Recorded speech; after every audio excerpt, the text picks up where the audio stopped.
disciplina. O que nós vamos ver aqui é a execução.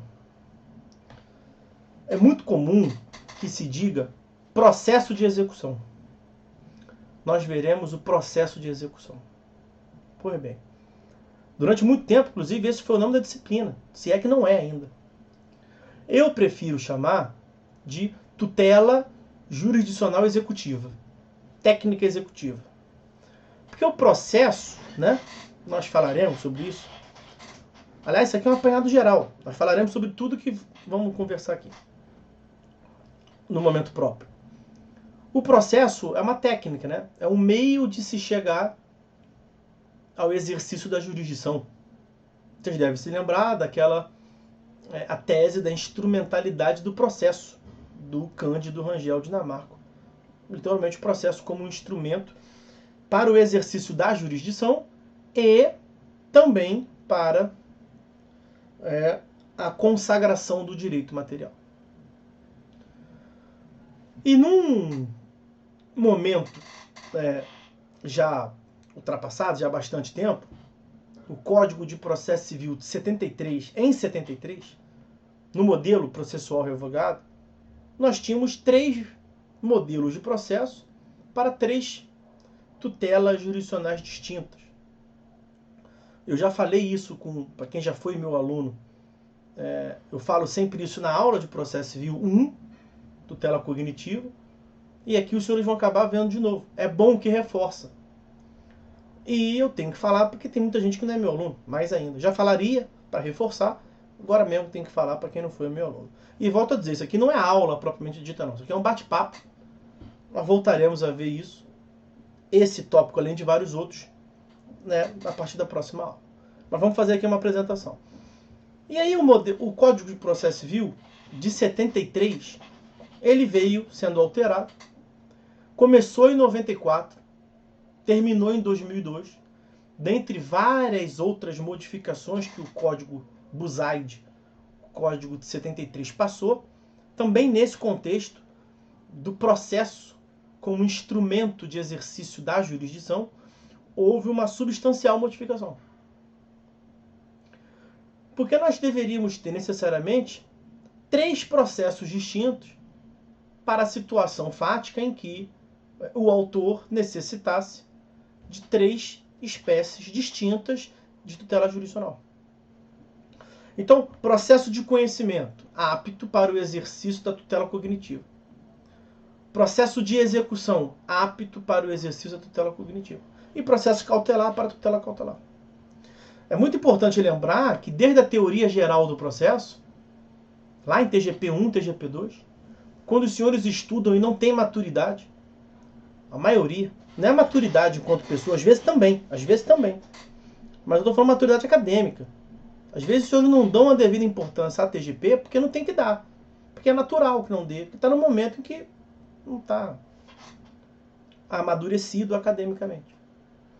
Mas na teoria geral do processo, os senhores estudam que são 3 institutos base de todo o processo civil. O nome diz, né? É uma teoria geral do processo. É uma teoria acessória a uma outra, né? Uma ciência acessória a outra, que tem como finalidade fornecer subsídios, instrumentos teóricos. Ação, processo, jurisdição. Ação como o mecanismo de manifestar pretensões. Você pode pedir uma tutela cognitiva, pode pedir uma tutela executiva, pode pedir uma tutela cautelar. Ação. Em qualquer momento do processo você pode ter um direito de ação. Processo, como o itinerário, né? O caminho, o procedimento entre um momento e outro. O momento inicial é o direito de ação, ao passo que o exercício da jurisdição é o momento final, conclusão. E o que liga o momento inicial ao final é o processo. Ação, processo, jurisdição. E como eu disse lá em 73, 3 tipos de ações. Cognitiva, executiva, cautelar. 3 tipos de jurisdições. Cognitiva, executiva e cautelar. 3 tipos de processo. Era um modelo matematizante. Sistematicamente, ficava fácil de visualizar.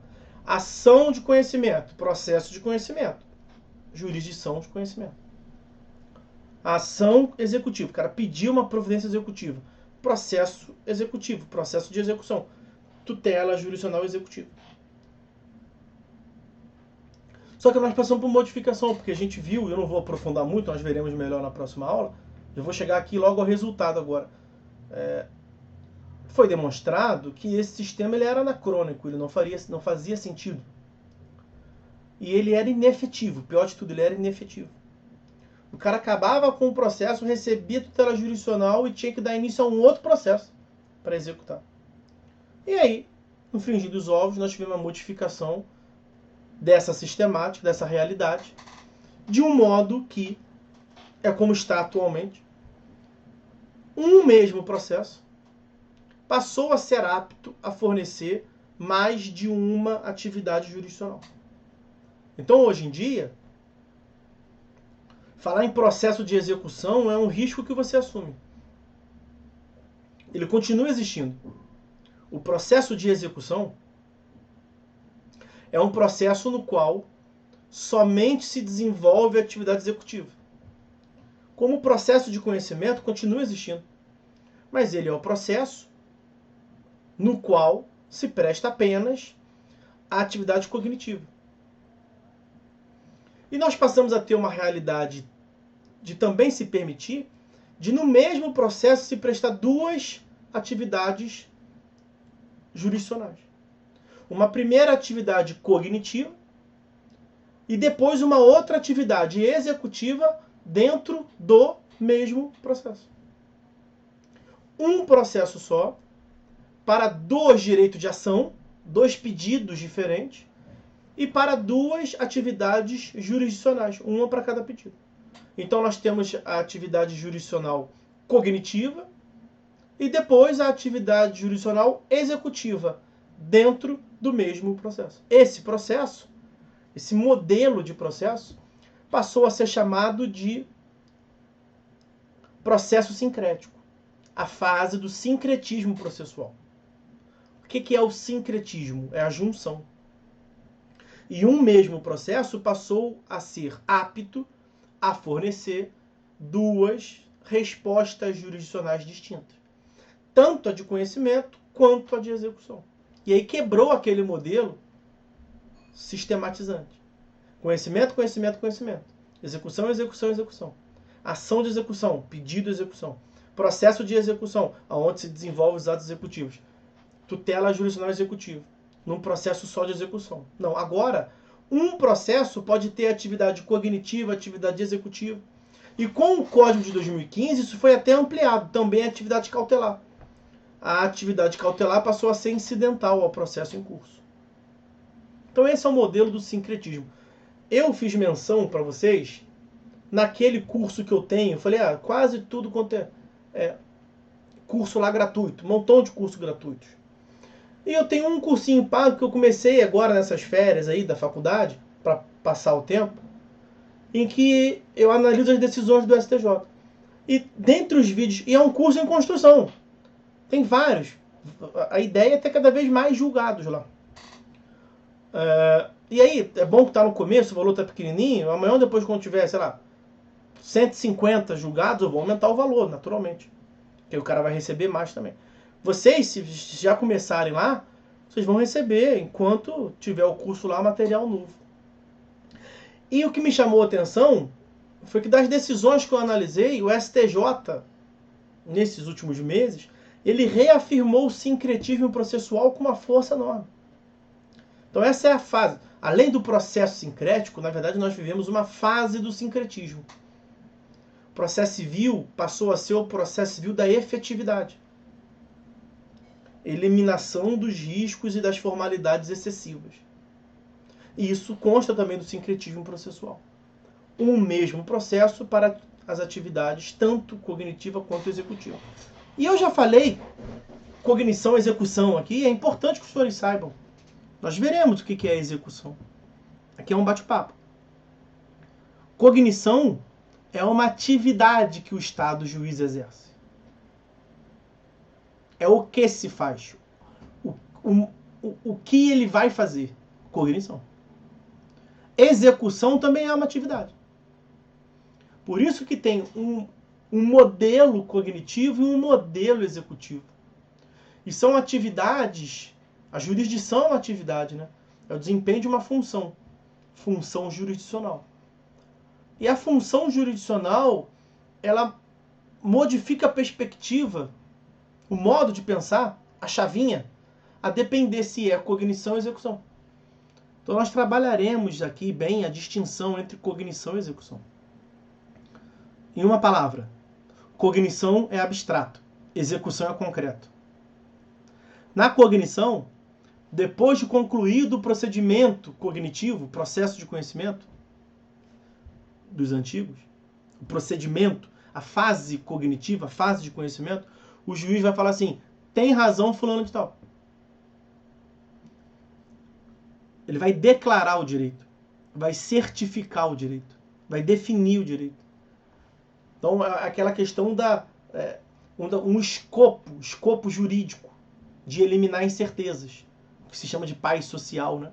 Não pode levar o paz ao extremo, né? Quando o juiz julga, ele não acaba com a guerra aí no Rio entre facção e milícia. Não é esse tipo de paz. Paz social é eliminar incertezas. O autor fala que ele tem razão, o réu fala que ele tem razão. Ele vai lá, o juiz vai lá e pum, tem razão fulano de tal. Procedente, improcedente. Ele está definindo o direito, trazendo uma segurança jurídica, portanto, ao caso. Isso é a cognição. Julgo procedente. Pedido condena o réu a entregar ao autor o carro. Quando o juiz fala isso, o carro está com quem? Está com o réu. Porque depende de uma atividade do réu, cumprir ou não a decisão. E a atividade executiva, dito de uma outra forma mais técnica, a tutela jurisdicional executiva, ela é concreta. Ela é destinada à satisfação das obrigações. Então o que o juiz vai fazer? Não vai declarar que o carro tem que ficar com o autor e está indevidamente com o réu. Ele já fez isso antes. Agora, por isso que é concreto, ele atua com o pé na porta. Vem cá, réu, te dou tantos dias para tu entregar o carro. Não entregou não? Eu vou com o Estado aí pegar. Vou mandar um agente do Estado aí com a patama da PM, se for necessário, pegar, porque quem manda nessa bagaça sou eu. As decisões judiciais têm que ser cumpridas. Claro que nem sempre isso é tão fácil assim. Às vezes você demora anos para executar. Mas é a atividade destinada.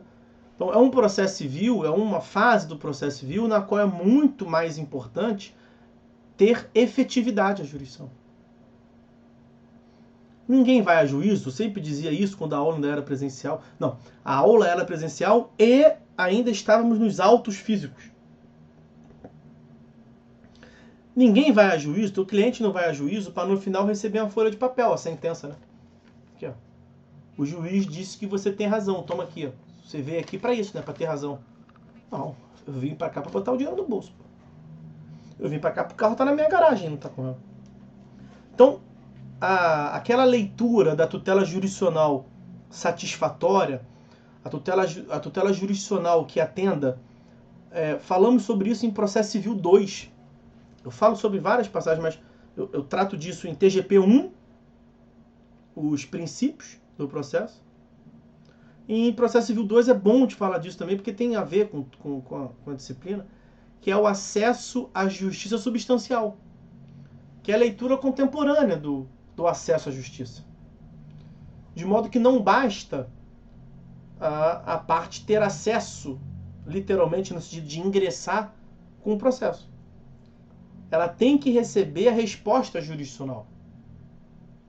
E a tutela jurisdicional, para que seja compatível com o Estado democrático, com a ordem constitucional, ela deve ser tempestiva, adequada e efetiva. Essa ideia de efetividade é a satisfação. É o cara não botar... E hoje em dia é pior, né? Porque hoje em dia nem é folha de papel mais. Hoje em dia o cara recebe um arquivo em PDF. Pô. Aí mesmo que ele não vê concretude nenhuma nisso, né? Ele vai, doutor, até agora só gastei, só me estressei, só me apurrinhei, gastei honorários, gastei custas, e o que eu recebo é um documento em PDF. É isso que o Estado, o juiz, o sistema judiciário do qual Vossa Excelência faz parte, do qual o senhor faz parte, é isso que finaliza só? Acabou? Não. Agora nós vamos correr atrás, vamos dar prazo para o cara cumprir, pro executado, né? Cumprir. E se ele não cumprir, o Estado, eu vou provocar o Estado, e o Estado vai atrás dos bens desse sujeito. Isso é execução. Carnelucci tinha uma frase que é maravilhosa, que afirma que a tutela jurisdicional efetiva é aquela que entrega ao credor tudo aquilo, e aí ele coloca uma entre vírgula, tudo aquilo, vírgula, e exatamente aquilo que ele tem direito. Isso é uma tutela jurisdicional efetiva. Não é dar com os ombros, e o Estado não pode achar que cumpriu a atividade jurisdicional a contento, dizendo que o cara tem razão. Muitas das vezes, o que o cliente vai te dizer? Com razão. Ele vai falar assim, porra, que eu tenho razão, eu sei, ué. Desde sempre. Aqui, ó, ganhamos o processo. Tô te ligando para falar que agora acabou. Não tem mais recursos. Já estamos aqui 25 anos, lembra? Teu filho já cresceu. Não, tô te ligando para falar que acabou. O que o cara fala? Bate pronto. Ah, então eu vou te passar o número da conta, transfere para mim. Aí você fala pro cara, não, acabou. Só o juiz dizendo que você tem razão. Porra, que eu tenho razão, eu sei, né? Cadê o faz-me rir? Cadê a concretude? E isso é obtido com a atividade executiva, que como nós vimos, no modelo atual do sincretismo, isto se dá no mesmo processo no qual foi desenvolvido. Então essa é a atividade executiva. E aí nós vamos dividir a disciplina em duas partes. A primeira, que já vai ser, né, próximo encontro, é a teoria geral da execução. Teoria geral da execução é para a apresentação de conceitos teóricos. E lá nós falaremos, por exemplo, dos princípios da execução, das características da execução, dos requisitos formais da execução. Bastante coisa para ver. Em um semestre normal, esse semestre já passei para vocês que não é normal, já começa pelos feriados que nós teremos. Mas em um semestre normal, geralmente eu consigo dividir, e fico feliz quando isso acontece, até a P1, teoria geral da execução, e entre a P1 e a P2, a segunda parte, que são os procedimentos executivos. E a gente vai ver tantos dias, questão lá de prazo. Primeiro até esse, vai para aquele outro, acabou. Nesse semestre eu tenho minhas dúvidas se vamos conseguir deixar tão divididinho assim. Mas vamos chegar ao final. Vai dar certo. De um jeito ou de outro vai dar certo. E na segunda fase, que é a fase procedimental, os procedimentos executivos, nós veremos vários procedimentos. Porque se a atividade executiva é aquela que visa satisfação da obrigação, nós devemos lembrar que temos vários tipos de obrigação. Né? Direito civil, né? Processo civil tem nada a ver com isso. O direito civil tem vários tipos de obrigações. E o processo civil cria um procedimento para cada uma delas. Porque a atividade executiva do Estado de fazer cumprir a obrigação de fazer não é a mesma da de pagar a quantia. Que não é a mesma da de entregar. Então nós temos técnicas processuais distintas e procedimentos distintos. Quando a obrigação é de entrega de coisa, o Estado consegue ir atrás da coisa. Quando a obrigação é de pagar quantia, o Estado consegue agredir o patrimônio, pegar bens do cara e entregar. Quando a obrigação é de fazer, o Estado já fica mais difícil, porque não tem trabalho escravo. O Estado não pode falar assim, ó, vem cá, você não se comprometeu a pintar esse prédio aí? Não pintou por quê? Já não mantém você pintar? Então agora é o seguinte, você tem até final do mês para pintar. Se não pintar, eu vou te fuzilar em praça pública. Nosso ordenamento não permite isso. Você não pode fazer assim, para de trabalhar, você não tem mais sua liberdade negocial, eu estou te mandando fazer. E se não fizer, eu vou falir, vou encerrar a tua empresa, vou dar baixa na tua empresa. Não pode.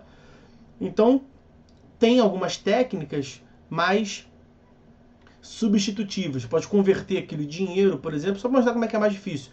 Ou você pode contratar um terceiro, para o terceiro cumprir as custas do executado. Então, naturalmente, os procedimentos são distintos, a depender da natureza da obrigação. E piora.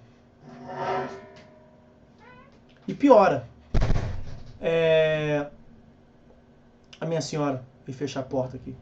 Acho que eu estou incomodando ela, falando alto demais. E piora. Um outro tópico que nós veremos também, veja como é que é linkado uma coisa com a outra. Um outro tópico dentro da teoria geral da execução é a natureza do título executivo. Nós falaremos sobre o título executivo. E o título executivo pode ser judicial, uma sentença, ou extrajudicial, como um cheque, por exemplo, um contrato reconhecido em contrato, documento público. Título executivo extrajudicial. Nós temos um procedimento, obrigação de pagar, por exemplo. Temos um procedimento para obrigação de pagar iniciado por título executivo judicial e um outro procedimento para obrigação de pagar iniciado por título extrajudicial. Mesma coisa, obrigação de fazer ou não fazer, obrigação de entregar coisa. Vejam quantos procedimentos distintos são. Já duplicou aqui nessa brincadeira. E tem mais. Ainda existem os procedimentos executivos especiais, como a obrigação da fazenda pública pagar, o que se dá por precatório ou RPV. Ou um outro diferente, a obrigação de pagar alimentos. São técnicas diferentes, procedimentos diferentes também. Então nós veremos isso. Começaremos por uma teoria geral da execução, onde nós falaremos sobre essa próxima aula. Nós vamos falar do processo sincrético. Vamos falar da execução, propriamente dita, da atividade executiva. Depois partiremos para os princípios executivos e diversas outras questões.